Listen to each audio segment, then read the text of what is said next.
Le 17 juin, un matin comme les autres, en apparence, le soleil s'était levé timidement derrière les rideaux crème de ma cuisine. Je me souviens du parfum du café qui remplissait la pièce, de la légère brise qui passait sous la fenêtre entr'ouverte. Et pourtant, quelque chose n'allait pas. C'était une sensation étrange, un mélange de tension dans la poitrine et de silence inhabituel, comme si l'air lui-même retenait son souffle. J'ai regardé l'horloge, 8h12. Le tic-tac résonnait un peu trop fort à mon goût. Sans réfléchir, j'ai attrapé mon téléphone posé sur la table. Mes mains étaient légèrement moites. J'ai fait défiler mes contacts jusqu'à son nom. Mon fils, ce nom que j'avais prononcé 1000 fois avec tendresse, parfois avec colère, mais toujours avec amour. J'ai appuyé sur appeler. Le téléphone a sonné 1 fois, 2 fois, 3 fois. Et puis, enfin, sa voix, un simple allô, un peu pressé, comme s'il avait été surpris. « Bonjour, mon chéri !» ai-je dit avec cette douceur instinctive de mère. « Ah, maman, salut !» répondit-il, hésitant. Je n'ai rien relevé. J'étais trop concentrée sur ce que je m'apprêtais à lui demander. « Alors, c'est quand la date du mariage ? Je veux m'organiser, préparer ma tenue, tu sais. » Un silence si dense que j'ai cru que la ligne avait coupé. Et puis, une autre voix, claire, tranchante, presque glaciale. « C'était hier ?» Ma respiration s'est coupée net. « Comment ça, hier ?» ai-je soufflé, la gorge serrée. « Hier. » Seulement les personnes spéciales étaient invitées. Cette phrase, elle a traversé mon cœur comme une lame propre, sans bavure. Je n'ai rien répondu tout de suite. Le silence est revenu. Mais cette fois, c'était celui d'une mère qui encaisse l'inimaginable. Dans la pièce, le parfum du café avait perdu toute sa chaleur. Le tic-tac de l'horloge était devenu insupportable. Je me suis entendu murmurer. Je vois, puis j'ai raccroché. Je suis restée assise, le téléphone dans la main, les yeux perdus dans le vide. À cet instant, quelque chose en moi s'est brisé. C'était pas une simple information que je venais d'apprendre. Ce n'était pas seulement une invitation oubliée. C'était ma place de mère, effacée d'un trait. Je me suis levée lentement. Mes jambes tremblaient, comme si j'avais couru un marathon émotionnel. J'ai posé le téléphone sur la table, me suis approchée de la fenêtre et j'ai regardé dehors. Des enfants riaient dans la rue. Un chien aboyait au loin. Le monde continuait.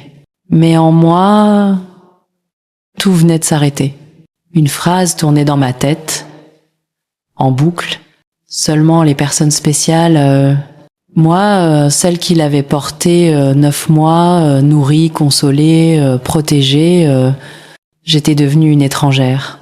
Et c'est là, dans ce matin banal, devenu brutal, que mon histoire a basculé. Je m'appelle Rosa, je suis née dans une petite maison aux murs blanchis à la chaux, là où les étés sentent la pêche et la poussière, et où les hivers se mêlent d'odeurs de soupe et de bois humide. Mon père n'était pas bavard, mais ses mains parlaient pour lui. Larges, fendillées, toujours couvertes d'une fine poussière de ciment. Ma mère chantait faux, mais elle chantait quand même, surtout quand elle avait peur. Elle disait que la peur n'aimait pas la musique. Dans cette maison, j'ai appris 2 choses, travailler et tenir bon. Quand j'ai eu mon fils, tout ce que j'avais appris s'est concentré en une seule direction. Lui. Je revois encore la petite couverture bleue prêtée par ma sœur, trop rêche pour une peau de nouveau-né. Alors j'y avais cousu un ruban de satin pour qu'il ne gratte pas.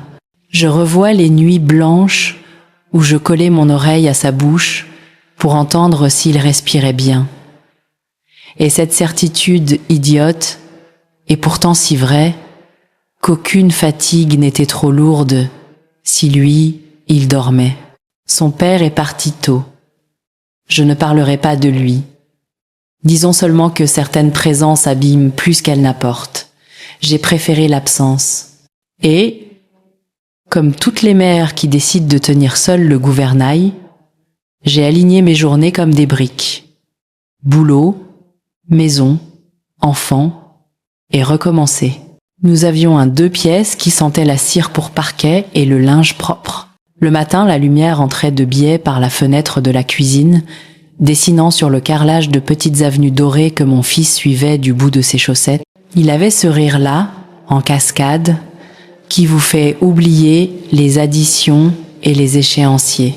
J'ai pris des heures supplémentaires à la supérette, un tablier trop grand et des chaussures qui coupaient les talons. À la fin du mois, je faisais des colonnes avec un stylo rouge et un stylo bleu, en rouge ce qui sortait, en bleu ce qui restait. Il m'arrivait de chuchoter aux chiffres, comme s'ils pouvaient se laisser attendrir. Un peu de pitié, Les années ont passé.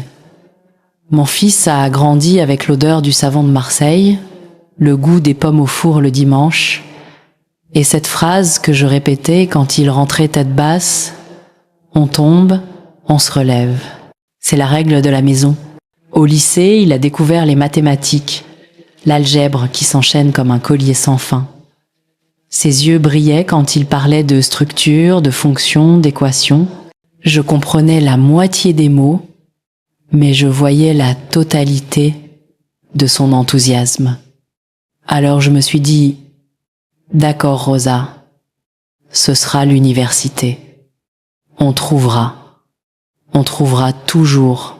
J'ai ouvert un classeur vert, l'un de ces classeurs bon marché qui sentent le carton humide, et j'ai intitulé la première pochette « Études ». J'y ai glissé des brochures, des rendez-vous, des échéanciers, et un petit papier sur lequel j'avais écrit au feutre « Ne jamais s'excuser d'espérer grand ». Le jour où il a reçu sa lettre d'admission, nous avons pleuré tous les deux, debout dans la cuisine, entre la poêle et la corbeille à pain. Je me souviens d'un détail idiot.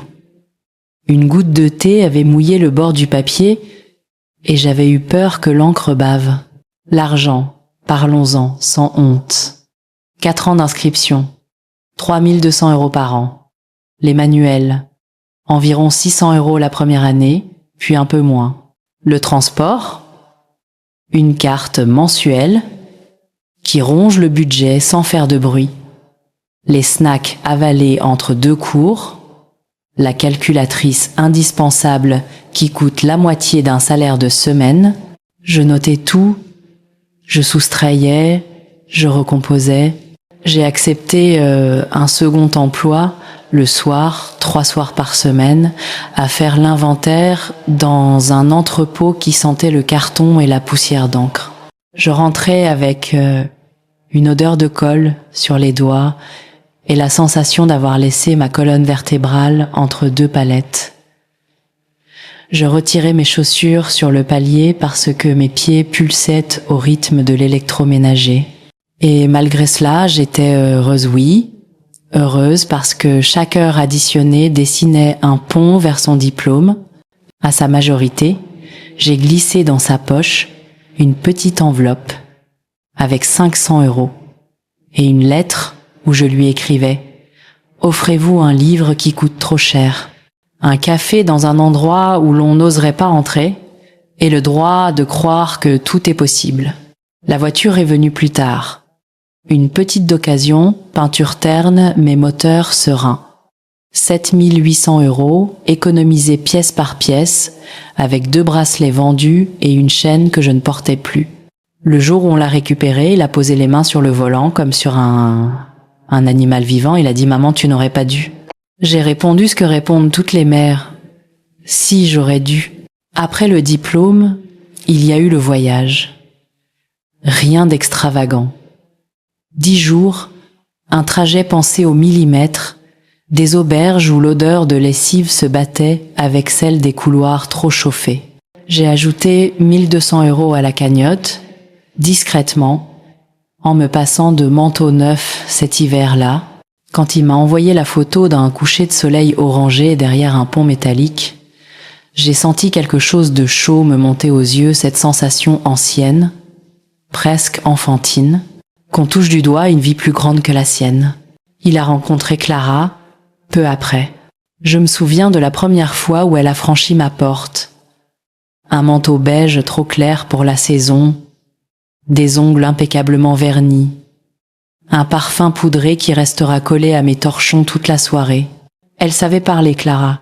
Elle disait merci du bout des lèvres, et ses compliments laissaient dans l'air comme un voile de satin. Votre tarte est délicieuse, Rosa. Elle regardait mon fils avec cette attention appuyée qui réchauffe et inquiète à la fois. Je l'ai accueilli. J'ai modifié mes recettes pour ses intolérances. J'ai passé mes dimanches à préparer des plats qu'elle aimait. J'ai ajouté des coussins au salon parce qu'elle disait avoir mal au dos. Je me suis surprise à vouloir qu'elle m'aime moi aussi. C'est ridicule à dire. Mais la vérité est là. On souhaite être choisi par ceux que nos enfants choisissent. Peu à peu, les dimanches ont pris une autre odeur. Celle du poulet rôti à l'estragon, du clafoutis aux cerises et de l'assouplissant fleur blanche. Clara s'asseyait près de la fenêtre, elle disait « aimer la lumière » et mon fils lui servait un café comme si c'était la chose la plus naturelle du monde. Parfois, ils se penchaient ensemble sur l'écran de son téléphone et je devinais l'architecture d'un futur qu'ils ne formulaient pas encore. Les petits services ont commencé là, sans bruit, un dépannage temporaire pour une caution d'appartement. 1200 €, un coup de pouce juste ce mois-ci pour une facture imprévue, 180 €, puis 90 € pour réparer un four qui ne chauffait plus, 65 pour une visite chez un spécialiste non remboursé. J'en ai des listes, encore, dans mon placeur vert, écrites à l'encre bleue, avec des petits cœurs au-dessus des i quand j'étais de bonne humeur.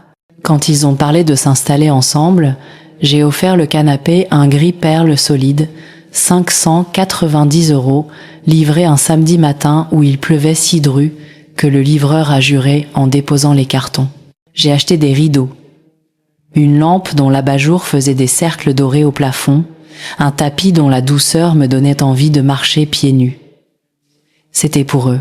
Il y a eu aussi les choses qu'on ne calcule pas, les allers-retours pour les dépanner, les rendez-vous pris à leur place, les attentes au téléphone avec des musiques de standard qui s'incrustent dans les oreilles, les petits plats livrés en barquettes étiquetées bœuf-carotte, gratin dauphinois, compote de pommes, parce qu'ils n'avaient pas le temps de cuisiner cette semaine. Je me disais que c'était normal, que c'est ainsi qu'on accompagne l'envol, une main sous l'aile, pas trop visible, mais toujours là si l'oiseau bat de travers. Puis, sans que je sache poser une date exacte, la balance s'est déplacée. Mes phrases ont changé. Je suis passée de « vous avez besoin de quelque chose » à « dites-moi ce qu'il faut ». De « je peux vous aider » à « je m'en occupe », je m'en occupais, de tout, de presque tout. Un soir d'hiver, j'ai retrouvé dans ma poche une liste froissée. Payer Internet, 49 €, déposer chèque de caution, acheter nouvelle housse couette, Clara aime le lin, rendez-vous dentiste Max. Je me suis entendue rire, un petit rire sans joie. J'avais 30 taches à mon nom et aucune à mon prénom. Et pourtant, quand je posais la tête sur l'oreiller, je pensais « ce n'est qu'un passage. Ils prendront le relais ». Je croyais à cette bascule invisible où les enfants, reconnaissants, disent « Maman, repose-toi. C'est notre tour ». Mais la bascule n'est pas venue. Quand ils ont annoncé leurs fiançailles, la maison a eu l'odeur sucrée des pâtisseries et du champagne bon marché. Clara m'a serré la main un peu trop longtemps, ses yeux cherchant déjà les angles du salon où poser des fleurs. Mon fils m'a embrassé sur la tempe, un baiser de fils pressé, et j'ai senti son parfum neuf, boisé, celui des magasins où l'on n'entre pas quand on compte. Le soir, j'ai ressorti le classeur vert. J'ai ajouté une pochette « Mariage », j'y ai glissé des idées, des devis, une feuille blanche avec, en haut, 3 mots, beau, simple, digne. Je ne savais pas alors que je préparais un chapitre où l'on ne m'écrirait pas. Si j'avais su, m'aurais-je ménagé davantage? Aurais-je dit non plus tôt, plus fort? Peut, être, mais voilà, on apprend à la vitesse de son propre cœur. Et le mien, ce cœur-là, avait pris l'habitude de donner avant de réfléchir. À présent, quand je repense à ces années, la supérette, l'entrepôt, les enveloppes discrètes, les dimanches en sauce, je sens encore sur mes doigts l'odeur de la cire et du savon. Je revois la lumière du matin sur le carrelage et le rire en cascade de l'enfant devenu homme. Tout cela était vrai. Tout cela était beau. Et c'est peu être pour ça que la phrase m'a transpercé si tôt, si fort. Seulement les personnes spéciales. Comme si on avait refermé une porte que j'avais moi-même tenue ouverte pendant des années. Ce matin-là, après avoir accroché le téléphone, je suis restée longtemps, très longtemps, à regarder le mur devant moi. C'était le même mur beige clair, un peu écaillé dans le coin droit, celui où la peinture avait mal tenu à cause d'une fuite d'il y a 3 ans. Rien n'avait changé dans cette cuisine. Et pourtant, tout était différent. La lumière traversait les rideaux comme d'habitude, laissant ses bandes dorées sur le carrelage, mais je ne les voyais plus de la même façon. Elles me semblaient étrangères. Le parfum du café refroidi s'était transformé en une odeur amère. Le tic-tac de l'horloge, chaque seconde frappait comme un marteau. J'ai posé mes mains sur la table, elles tremblaient légèrement. Pas de colère, pas encore. C'était autre chose, une forme de lucidité brutale, comme si une vitre venait de se briser d'un coup sec, laissant entrer un vent froid dans une pièce trop chaude. Je me suis répété, tout bas, presque sans m'en rendre compte, seulement les personnes spéciales. Cette phrase tournait en boucle dans ma tête comme une chanson entêtante. Mais ce n'était pas une mélodie, c'était une alarme. Pendant des années, j'avais choisi de ne pas voir certaines choses. Les regards un peu condescendants, les réponses évasives quand je posais des questions simples, les moments où je sentais, sans pouvoir le nommer, que mon rôle se déplaçait en arrière-plan. Je me souviens d'un dîner quelques mois plus tôt. Nous étions tous les 3 à table. Clara racontait une anecdote sur son travail. Mon fils riait. Je les regardais, heureuse. À un moment, j'ai commencé à parler, une petite histoire de mon enfance, drôle à mes yeux, mais au milieu de ma phrase, elle a sorti son téléphone et lui a suivi le mouvement. Ma voix s'est éteinte toute seule, comme une bougie soufflée par un courant d'air. Je me suis dit, ce n'est rien. Ils sont jeunes, ils sont dans leur monde. Sauf que ce n'était pas rien. C'était un signe. Et ce matin-là, tous ces signes oubliés se sont alignés comme des pièces de puzzle. Je me suis levée lentement. J'ai ouvert la fenêtre. L'air frais de juin est entré, portant avec lui une odeur de fleurs mouillées et de terre. J'ai respiré profondément. Dans ce souffle, il y avait une décision, pas une décision bruyante, non. Pas de cris, pas de gestes spectaculaires, une décision silencieuse. J'ai dit tout bas, pour moi seul. Ce jour-là, j'ai ouvert les yeux. C'était pas une phrase dramatique. C'était un simple fait. Comme lorsqu'on soulève un rideau et qu'on réalise que le soleil se levait depuis des heures déjà. Pendant trop longtemps, j'avais été une mère qui donne, qui excuse, qui comble les vides, sans poser de questions. Ce matin-là, j'ai cessé d'être aveugle. Je me suis servi un autre café, mais cette fois, je l'ai bu lentement, en regardant ma propre réflexion dans la vitre de la cuisine. Ce que j'ai vu n'était pas une femme faible. Ce que j'ai vu, c'était une femme fatiguée, mais lucide. J'ai pris une feuille blanche dans le tiroir, celle que je gardais pour noter les courses ou les idées de recettes. J'ai tracé une ligne au milieu, comme on le ferait pour une comptabilité. À gauche, j'ai écrit ce que je donne. À droite, j'ai écrit ce que je reçois. À gauche, les mots ont coulé comme une rivière. Temps, argent, attention, cuisine, écoute, patience, maison, conseil, présence. À droite, j'ai eu du mal à remplir.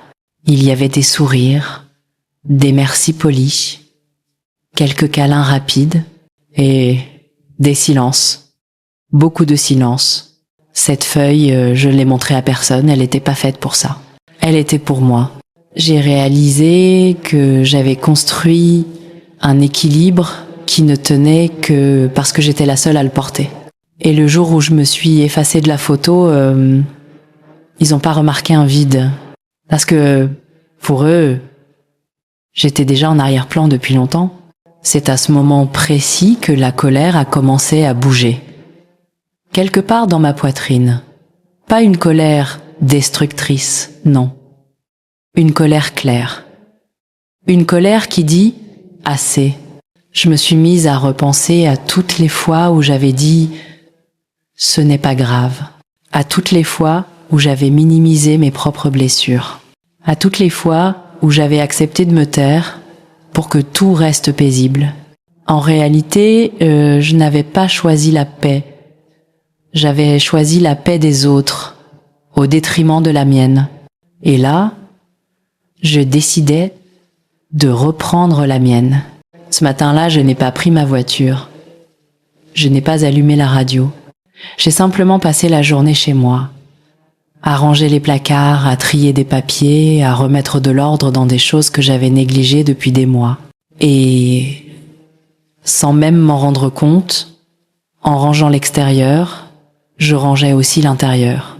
J'ai retrouvé de vieilles photos de lui enfant, les anniversaires dans la petite cuisine, les grimaces avec le visage couvert de chocolat, les rentrées scolaires avec le cartable trop grand pour son dos. J'ai caressé les bords des clichés comme on caresse une cicatrice, avec douceur, mais en sachant qu'elle est là. Puis je suis tombée sur une boîte où j'avais gardé ces lettres de l'université. Des merci maman, écrits d'une écriture rapide, parfois tachées de café. Ces lettres, je les ai relues une à une, lentement, pas pour raviver la nostalgie, pour me rappeler qui j'avais été pour lui, et pour mesurer à quel point j'avais peu mesuré ce que je valais moi-même. Ce jour-là, je n'ai pas téléphoné, je n'ai pas demandé d'explication, je n'ai pas cherché à mettre les choses au clair. Non, ce jour-là, j'ai ouvert les yeux. Et parfois, ouvrir les yeux, c'est déjà tout un combat. C'était pas la fin de l'histoire. C'était le tout début. Une semaine a passé. 7 jours pendant lesquels je n'ai pas appelé. Je n'ai pas envoyé de message. Je n'ai pas cherché d'explication. Le téléphone est resté silencieux pendant 5 jours. Puis, le 6e, une notification. Un simple texto. On passe te voir demain. Bisous. Pas de peut-on, pas de est-ce que tu es disponible? Un on passe. Comme on annonce une visite à une vieille tante. Le lendemain, j'ai préparé ma maison comme d'habitude, mais différemment. J'ai ouvert les volets, j'ai allumé une petite bougie au jasmin, mais je n'ai pas sorti les biscuits préférés de Clara, ni préparé son café spécial. Non. Cette fois, j'ai gardé les choses simples, presque sobres. Vers 16 heures, j'ai entendu la voiture se garer devant la maison. Le bruit familier de la portière. Le claquement des talons de Clara sur l'allée pavée.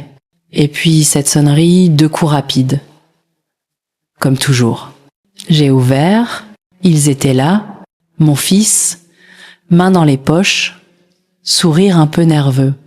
Clara, impeccable comme toujours, manteau beige ajusté, foulard noué avec soin. « Bonjour, Rosa !» a-t-elle lancé d'une voix chantante, presque trop légère. « Bonjour, maman !» a ajouté mon fils en m'embrassant rapidement sur la joue. Ils sont entrés dans le salon. Le parquet a légèrement craqué sous leurs pas, comme s'il participait lui aussi à la scène. Je me suis installée dans mon fauteuil, celui près de la fenêtre, celui où je lis d'habitude. Eux se sont assis côte à côte sur le canapé.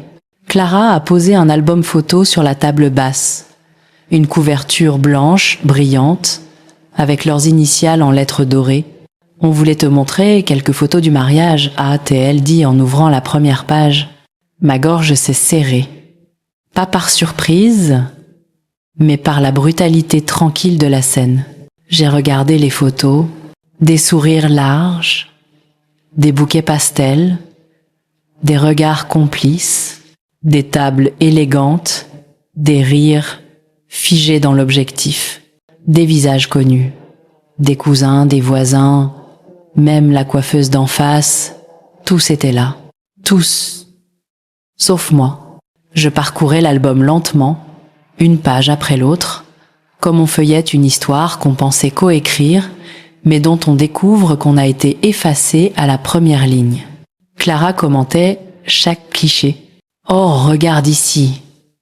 La déco florale était sublime. » Et là, le discours de Paul, on a tous ri.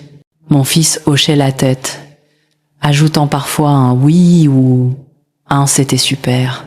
À un moment, j'ai levé les yeux vers lui.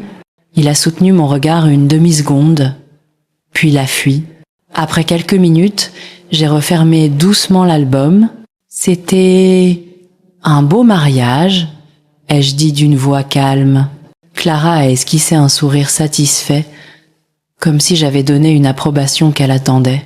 Puis elle a croisé les jambes et a ajouté, d'un ton léger, « Tu comprends, Rosa, on voulait que ce soit simple, pas de drame, juste des gens spéciaux, proches, qui partagent vraiment notre vision. » Ce mot, encore, spéciaux, il a glissé dans la pièce, comme une aiguille, dans un tissu déjà fragile.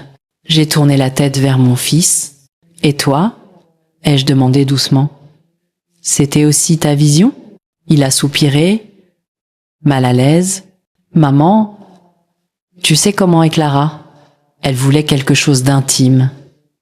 Et puis, on s'est dit que tu comprendrais, que je comprendrais. » ai-je répété lentement, goûtant chaque syllabe. Ce n'était pas une phrase, c'était une échappatoire, une manière élégante de dire « on ne t'a pas demandé ».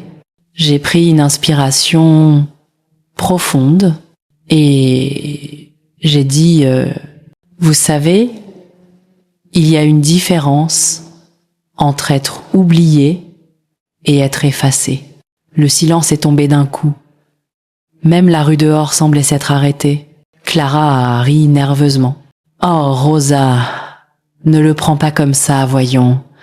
On a juste voulu éviter les tensions familiales. » Tension, ce mot, comme une étiquette collée sur mon front. Tension, alors que j'avais passé des années à lisser chaque pli, à étouffer chaque conflit, à tenir la paix comme un vase fragile dans mes mains. J'ai laissé passer quelques secondes, puis j'ai répondu calmement « Je n'ai pas créé les tensions, Clara. Je les ai portées. » Elle a baissé les yeux. Mon fils s'est raclé la gorge. « Maman, on voulait pas te blesser. » a-t-il ajouté maladroitement. « Alors pourquoi ?» ai-je dit en le regardant droit dans les yeux. Ai-je appris le mariage de mon fils comme une inconnue? Il n'a pas répondu. Ses lèvres ont bougé, mais aucun son n'est sorti.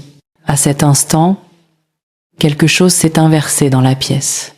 Ce n'était plus moi qui attendais une explication. C'était eux qui ne savaient plus quoi dire. J'ai repris doucement l'album entre mes mains. Je l'ai refermé soigneusement, puis je l'ai poussé vers eux sur la table. Gardez-le, ai-je dit simplement. Clara a ouvert la bouche, prête à répondre, mais mon regard l'a arrêté net. Ce n'était pas de la colère visible, c'était une fermeté tranquille, inhabituelle venant de moi. Ils sont restés encore quelques minutes, parlant de choses banales, des projets, des meubles, des idées de voyage, comme si la conversation précédente n'avait pas existé. Mais dans cette banalité, je les regardais autrement. Pour la première fois, je ne me sentais plus en périphérie d'eux. Je me sentais ailleurs. Quand ils sont partis, la porte s'est refermée doucement. J'ai regardé autour de moi, ma maison était silencieuse. Mais ce silence, cette fois, n'était pas douloureux. Il était clair. Ce jour-là, je n'ai pas éclaté. Je n'ai pas supplié. Je n'ai pas tenté de recoller les morceaux. Non. Ce jour-là, j'ai choisi de ne plus me battre pour une place que l'on m'avait déjà retirée. Et ce choix allait tout changer. Le soir de leur visite, une fois la porte refermée, je suis restée un long moment debout dans l'entrée. J'entendais au loin le bruit du moteur de leur voiture qui s'éloignait lentement dans la rue calme. Les murs de la maison semblaient retenir encore un peu de la tension qui avait rempli l'air quelques instants plus tôt. Je suis allée dans la cuisine. J'ai éteint la lumière principale, laissant seulement la petite lampe au-dessus de l'évier, celle qui diffuse une clarté douce et jaune, comme une veilleuse. Je me suis servi un verre d'eau, et dans ce silence tranquille, j'ai senti une chose que je n'avais pas ressentie depuis longtemps. Le contrôle, pas le contrôle des autres, le mien. Ce soir-là, pour la première fois, je n'étais pas en train d'attendre qu'on s'excuse, qu'on revienne, qu'on me comprenne. Je n'attendais rien. J'étais simplement en train de me retrouver. J'ai marché dans le salon en caressant machinalement le dossier du canapé, le bois poli de la bibliothèque, le rebord froid du radiateur. Ces objets m'étaient familiers, et pourtant, je les voyais avec des yeux neufs. Ce n'était plus une maison au service de leur visite. C'était ma maison, mon espace, ma vie. Cette nuit-là, je n'ai pas dormi tout de suite. Je me suis assise à ma table, avec un carnet que je gardais depuis des années sans vraiment l'utiliser. Un carnet à couverture verte, légèrement usé sur les bords. J'ai écrit la date en haut de la page, et en dessous, 3 mots simples. À partir d'aujourd'hui. Ces 3 mots avaient un poids, comme une porte qui se ferme doucement derrière soi, sans fracas, mais définitivement. J'ai commencé à faire une liste, pas une liste de tâches comme d'habitude, une liste de frontières. Ne plus justifier chaque décision, ne plus répondre immédiatement à chaque demande, ne plus porter seul des charges qui ne m'appartiennent pas, ne plus me taire pour éviter des tensions imaginaires, ne plus être disponible par défaut. En face de chaque point, j'ai laissé une ligne vide. Pour noter ce que je ferais, concrètement, pour l'incarner, je n'avais jamais fait ça avant. Parce que jusqu'ici, je pensais que mettre des limites, c'était être dur. Alors qu'en réalité, c'est simplement exister pleinement. Le lendemain matin, je me suis levée tôt. Le soleil se levait à peine. Une lumière rose pâle glissait sur les façades de la rue. J'ai ouvert les volets en grand.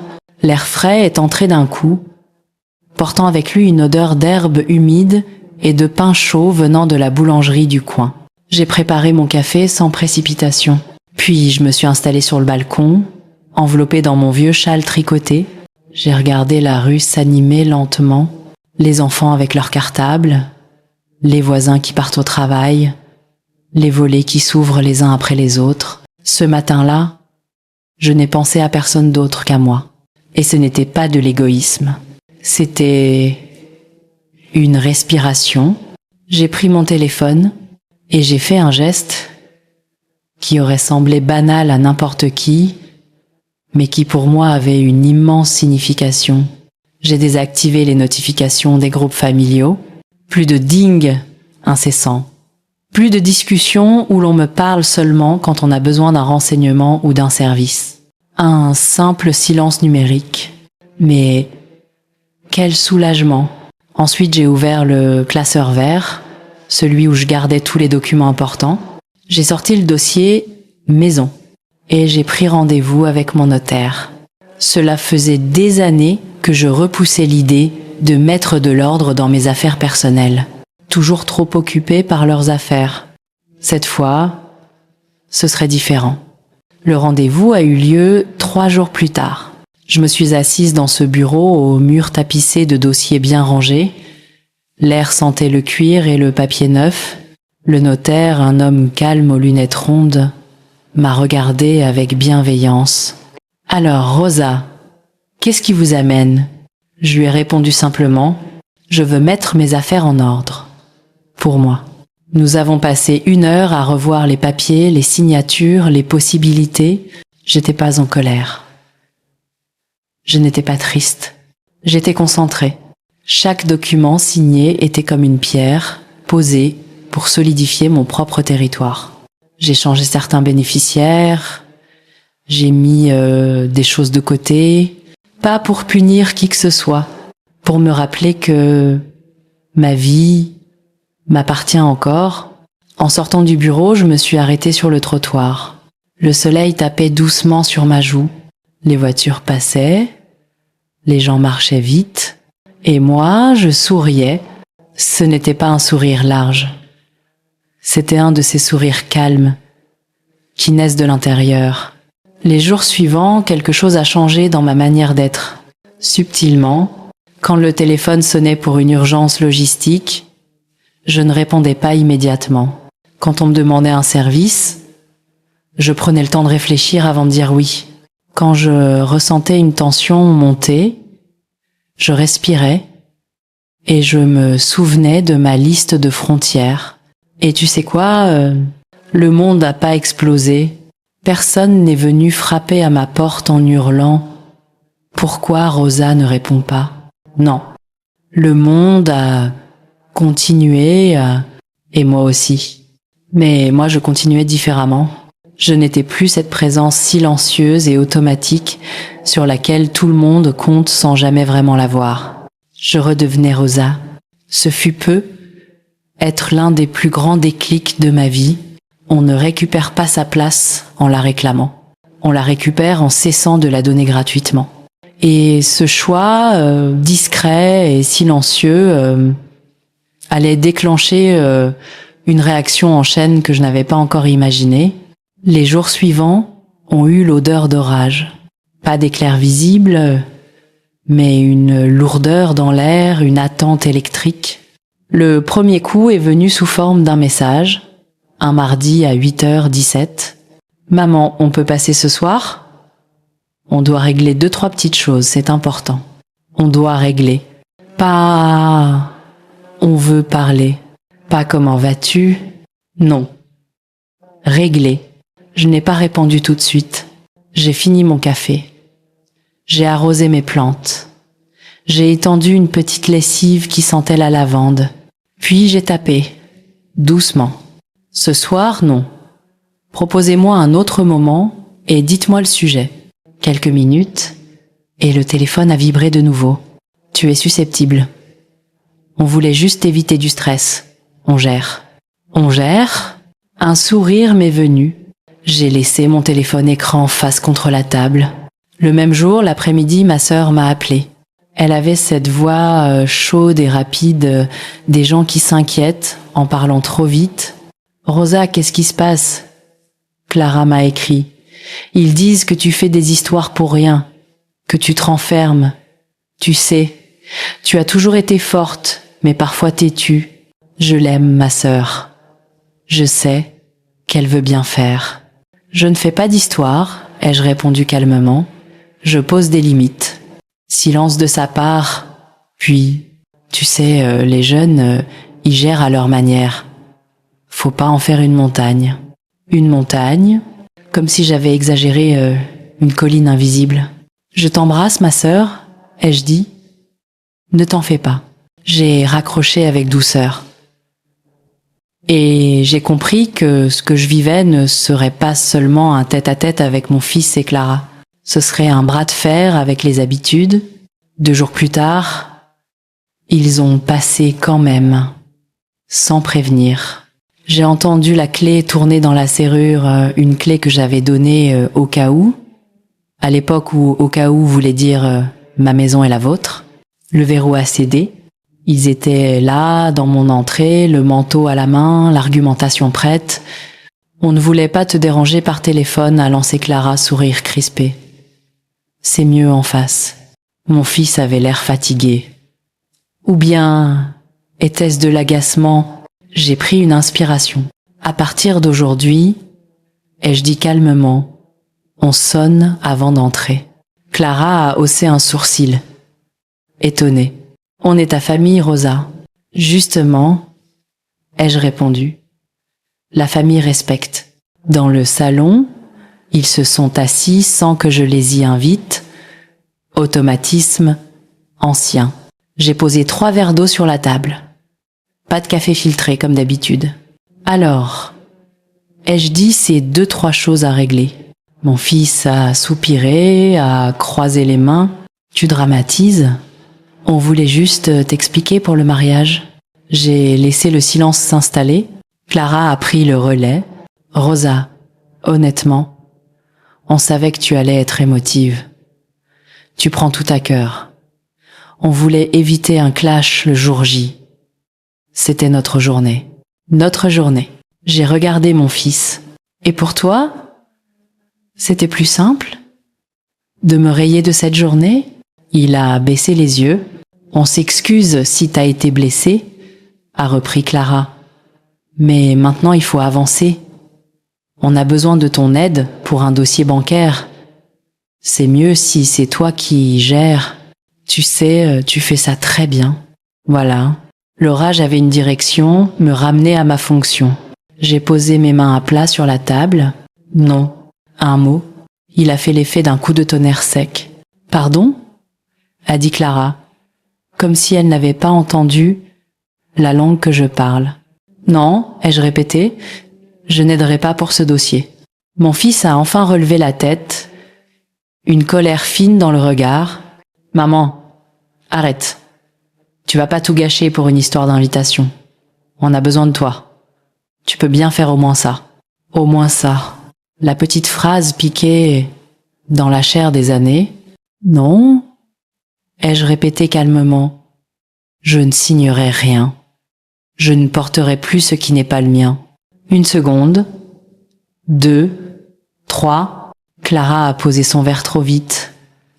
L'eau a débordé un peu sur la table. C'est irresponsable de ta part, a-t-elle lâché. On est ta famille. On comptera sur toi quand tu auras besoin. La réciprocité, ça te parle? Oui, ai-je dit. La réciprocité me parle. C'est précisément ce qui n'existait plus. Ils sont partis en claquant presque la porte. Le bruit sec a laissé derrière lui une traînée de vibrations dans mes murs. Et curieusement, une grande clarté dans ma tête. Les jours suivants ont ressemblé à une météo instable. Après l'averse, le vent. Après la colère, la manœuvre. Un cousin m'a appelé. Rosa, faut pas faire ta fière. Ils disent que tu deviens susceptible. Une tante a envoyé un message vocal parfumé de morale. Tu vas finir seule. La famille, on la choisit pas, on la supporte. On la supporte. J'ai écouté jusqu'au bout, puis j'ai archivé. Un soir, alors que je pliais du linge, mon téléphone a vibré encore. Mon fils, sa voix était plus basse, presque lasse. Maman, je comprends que tu sois froissée, mais on a des urgences réelles.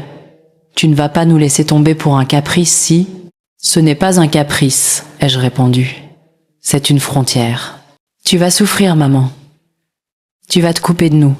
Je souffrais déjà, ai-je dit, mais sans limite. Je l'ai entendu soupirer, puis murmurer quelque chose à voix basse peu. Être à Clara, près de lui. On repassera A, T, il conclut. Et cette fois, on parlera. J'ai répondu, On parlera, si on s'écoute. Cette nuit-là, j'ai mal dormi. Pas à cause de la culpabilité, elle était là, oui, mais en arrière-fond, comme un vieux ventilateur qui ronronne. J'ai mal dormi parce que je sentais qu'un seuil venait d'être franchi. Quand on dit non à quelque chose qui durait depuis longtemps, on ne change pas seulement une habitude.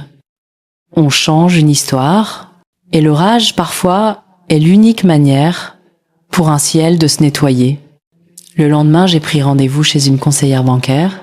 J'ai voulu m'assurer que tout était en ordre, que ma maison, mes comptes, mes décisions m'appartenaient bien, en paix.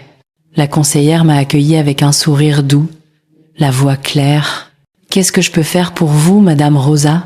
M'expliquer, ai-je dit, et me protéger. Nous avons passé du temps à revoir des lignes que je n'avais jamais lues vraiment, à cocher des cases, à intégrer des alertes. À la fin, elle a dit vous voilà tranquille. Tranquille. Le mot a coulé en moi comme une tisane chaude. En sortant de la banque, j'ai marché sans but. Il faisait grand soleil, les terrasses bruissaient, les cuillères tintaient contre les tasses, et une odeur de croissant encore tiède flottait à l'angle de la rue. Je me suis arrêtée un moment devant la vitrine d'une petite librairie. Un livre avait pour titre « La vie recommence ici ». J'ai souri. Je suis entrée. Le libraire m'a salué, j'ai caressé les couvertures, j'ai feuilleté au hasard, j'ai respiré l'odeur du papier. Je n'avais rien besoin d'acheter. Mais je me suis offert une chose simple et immense. Du temps. Le soir, chez moi, j'ai allumé une petite lampe, j'ai préparé un bol de soupe parfumé au thym. Mon téléphone a vibré encore. Message, insistance, on doit parler. Rappelle-nous, ne fais pas ça. J'ai posé le téléphone face contre la table, j'ai soufflé sur ma cuillère et j'ai pensé la paix ne tombe pas du ciel. Elle se construit un nom après l'autre, une respiration après l'autre. L'orage grondait encore au loin. Mais dans ma maison, il commençait à faire beau. Ce soir-là, la lumière tombait en biais sur la table de la cuisine. Le soleil de fin de journée déposait sur le bois des rectangles dorés, comme des cartes qu'on abat avant une partie. J'avais préparé du thé verveine pour tenir mes nerfs tranquilles et laisser la fenêtre ouverte. L'air tiède avait une odeur de pierre chauffée et de feuilles. Le téléphone a vibré. On arrive dans 10 minutes. Ils n'ont pas demandé si j'étais là, si j'étais disponible, si je voulais. Ils ont annoncé. J'ai reposé la tasse. J'ai ramassé, sans même y penser, les miettes invisibles de la journée, un geste qui ne servait à rien, mais qui me donnait l'impression d'installer l'ordre. 10 minutes plus tard, la sonnette, 2 coups rapides. J'ai ouvert. Mon fils d'abord, le visage fermé, des cernes sous les yeux, Clara derrière, tailleur clair, dossier cartonné contre la poitrine, sourire professionnel. Bonsoir maman, bonsoir Rosa. Je me suis écartée, ils ont traversé l'entrée, l'odeur de leur parfum a remplacé un instant celle de ma verveine. Dans le salon, ils se sont assis, Clara a posé le dossier sur la table basse, avec la délicatesse de quelqu'un qui dépose une bombe et sourit quand même. On va faire simple. A-T, elle dit. On a besoin d'un coup de pouce. Rien de dramatique. Une signature. Une signature. Les mots ont glissé dans la pièce. Propre, net, tranchant. Mon fils a repris, plus doux. C'est juste pour nous lancer. Tu sais, les banques, elles aiment quand il y a une garantie solide. J'ai regardé le dossier, fermé. J'ai inspiré lentement. Quelle garantie! Clara a fait tourner le stylo entre ses doigts. La maison, ma maison. Le mot a claqué dans ma tête comme une porte au vent. Elle a ouvert le dossier. Les feuilles blanches se sont déployées comme des ailes trop sages. Des chiffres, des paragraphes, des signatures pré-imprimées, des cases à cocher, un grand titre en haut, acte de caution hypothécaire. Ce n'est pas une vente, a précisé Clara suave. C'est juste une sécurité. On ne te demande pas d'argent. Juste ton nom. Juste mon nom. J'ai pensé à tout ce que mon nom avait porté dans cette maison. Les factures réglées avec des billets pliés en 4 dans le fond d'un porte-monnaie usé. Les nuits à attendre la sirène lointaine des dernières lignes de bus quand il rentrait plus tard. Les plats mijotés qui laissaient des auréoles de vapeur sur les vitres. Les hivers à calfeutrer, les étés aérés, les peintures refaites. La rampe de l'escalier poncée jusqu'au bout des doigts. Mon nom, posé sur des milliers de petites choses invisibles. Et maintenant, on me demandait de le poser contre moi. J'ai pris le stylo, je l'ai tourné entre mes doigts, la lumière s'y accrochait, nette, comme un scalpel. Pourquoi moi? Ai-je demandé. Mon fils a haussé les épaules, un geste de fatigue. Parce que tu es fiable, maman. Parce que toi, tu assures. Tu assures. 2 mots, 2 applaudissements destinés à couvrir le bruit du piège. Et si je refuse? Clara s'est penchée en avant. Son parfum a envahi l'espace entre nous. Tu ne vas pas refuser. Ce serait cruel. Cruel. Le mot a glissé comme une lame froide entre 2 côtes. J'ai reposé le stylo. Expliquez-moi. Calme et clairement. Clara a déplié le plan, la voix égale. On a trouvé un appartement. Bien placé. Si on le prend maintenant, on est gagnant dans 5 ans. Mais la banque veut une caution. Temporaire.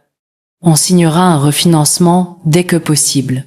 Tu n'auras rien à faire. Rien à faire, sauf porter le risque. Mon fils a posé sa main sur le bord du dossier. Maman, écoute, on sait que tu es blessée pour le mariage. On a mal géré. Mais ne confonds pas tout. Là, on parle de famille. On a besoin de toi. Famille. Ce mot-là, je l'ai retourné 1000 fois dans ma bouche. Parfois, il a le goût du pain chaud. Parfois, celui d'un clou. J'ai fermé les yeux quelques secondes. Dans le silence, on entendait loin le bruit d'un ballon contre un mur et un rire d'enfant. Quand je les ai rouverts, je savais déjà. Je ne signerai pas. Les mots sont tombés doucement. Ils n'avaient pas besoin de crier pour être irrévocables. Clara a eu un sourire bref, sans joie. Tu réagis avec tes émotions, Rosa. On te parle chiffres, stratégie. Je te parle vie, ai-je répondu. La mienne. Mon fils a serré la mâchoire. Tu vas nous mettre en difficulté.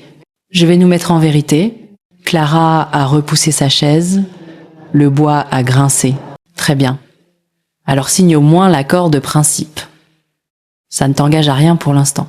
Le pour l'instant était souligné dans sa voix comme on souligne une clause en petits caractères. J'ai ouvert les mains, paume vers le haut, comme on rend quelque chose qu'on avait pris sans droit. Je suis votre mère, pas votre banque. Le mot a résonné dans la pièce. Il n'était ni agressif, ni théâtral. Il était exact. Un instant, j'ai vu l'enfant dans les yeux de mon fils, l'enfant surpris, quand la règle change enfin. Tu dois nous aider, a-t-il lâché comme un réflexe. On t'aidera plus tard. Plus tard. Ce pays imaginaire, où s'installent les promesses quand personne ne tient la carte. Non, ai-je redit. Aujourd'hui, je m'aide. Et c'est déjà beaucoup. Le silence a changé de texture. Il n'était plus tendu, il était net. Clara a rassemblé les papiers trop vite. Les feuilles ont crissé, le stylo a claqué, son bracelet a tinté contre la table. Tu te punis toi-même. Hâtée, elle dit. Tu vas finir seule. Je me suis levée, j'ai ramassé la tasse de verveine encore tiède et je l'ai portée à l'évier. Je me choisis, ai-je répondu. La solitude, je l'ai connue, même entourée. Mon fils s'est levé à son tour, violent dans son mouvement, la chaise a raclé le parquet. Tu vas regretter. Sa voix avait l'âge de la peur, pas celui de la sagesse. J'ai ouvert la porte de l'entrée. Le couloir sentait la poussière calme du soir. Je vous laisse partir avant qu'on dise des mots qu'on ne rattrape pas. Ils m'ont dépassé. Le parfum de Clara a laissé une trace froide, comme un rappel. Sur le seuil, je me suis tournée vers mon fils. Une dernière chose. Il s'est figé. La prochaine fois que vous viendrez, sonnez et demandez. Il n'a pas répondu. La porte s'est refermée sur leurs pas pressés dans l'escalier. Je suis restée un moment là, main sur la poignée, à écouter le silence revenir comme la marée. Dans la cuisine, la lumière avait viré à l'ambre. Des particules de poussière flottaient dans le rayon du couchant comme de minuscules lanternes. J'ai rangé, une à une, les 3 chaises autour de la table. La mienne et les 2 autres. Puis je suis allée sur le balcon. La ville avait cette rumeur tendre des soirs d'été. Quelqu'un jouait une mélodie hésitante au piano. Pas très loin. J'ai inspiré profondément. Il n'y a pas eu de triomphe, pas de fanfare, pas de victoire qui s'affiche. Il y a eu un axe qui se remet en place tout doucement. À l'intérieur de moi, quelque chose a dit ça y est. On croit que les grands tournants font du bruit. Parfois, ils font juste un son discret. Celui d'un stylo qu'on repose. Et d'une femme qui se relève. Les jours ont commencé à s'étirer différemment. Avant, chaque journée ressemblait à une corde tendue entre les besoins des autres. Maintenant, c'était une route calme, parfois vide, parfois traversée de surprises simples. Le matin, je me levais sans que mon téléphone vibre déjà. Je préparais mon café lentement, savourant le bruit du liquide qui coule dans la tasse, la chaleur entre mes mains, la lumière du jour qui filtrait par les rideaux. Je redécouvrais le rythme de ma propre vie. J'ai recommencé à marcher tous les après-midi, pas pour aller quelque part, juste marcher. Je traversais le parc derrière la poste. Les platanes y formaient un tunnel vert où le vent s'engouffrait comme dans un orgue. Je m'asseyais parfois sur le banc en pierre, celui un peu de travers, et je regardais les feuilles danser dans la lumière. Ces moments n'avaient rien d'extraordinaire, mais ils étaient miens. Les appels de la famille ne se sont pas arrêtés. Non, mais ils ont changé de ton. Les reproches bruyants se sont transformés en silence prudent, puis en petites phrases moins sûres. Tu es occupé ces temps-ci ? On voulait te prévenir avant de passer. Le vocabulaire s'était déplacé. Subtilement. Et avec lui, le rapport. Mon fils, lui, ne parlait plus de signature ou de papier. Les premiers temps, il s'était fait distant, comme un enfant boudeur enfermé derrière une porte. Puis, peu à peu, des messages simples ont recommencé à apparaître. « Bonne journée, maman. J'ai pensé à toi en voyant ça. » Rien d'explosif, mais dans chaque mot, il y avait un pas. Et moi, je ne courais plus pour rattraper. Je marchais à mon rythme. Et je laissais venir. Un dimanche, il est venu seul. Pas de Clara, pas de dossier. Il a sonné. J'ai ouvert. Dans l'entrée, il avait l'air nerveux, comme s'il n'était pas sûr de la façon dont on entre dans une maison qu'on croyait acquise. « Je peux entrer ?» Cette phrase simple a eu plus de valeur que n'importe quel discours. « Oui ?» ai-je répondu. Nous nous sommes installés dans le salon.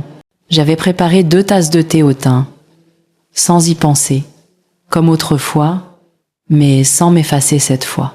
Il a parlé lentement, de son travail, de ses doutes, de ses projets, pas pour me convaincre, pas pour obtenir, juste pour partager. À un moment, il a dit « Tu m'as surpris, maman. Je pensais que tu allais céder. » Moi aussi, ai-je murmuré en souriant. Ce n'était pas une pique, c'était un aveu. Il a baissé les yeux un instant, puis les a relevés. « Tu sais, je crois que je t'ai toujours vu comme une évidence. Cette phrase a traversé la pièce comme une lumière fine. Je n'ai pas répondu tout de suite. J'ai juste posé ma main sur la table, paume ouverte. Il y a posé la sienne. Ce n'était pas une réconciliation théâtrale. C'était un ajustement silencieux, presque fragile. Et c'était suffisant. Dans les semaines qui ont suivi, j'ai repris des activités oubliées. J'ai rejoint un petit club de lecture au centre culturel.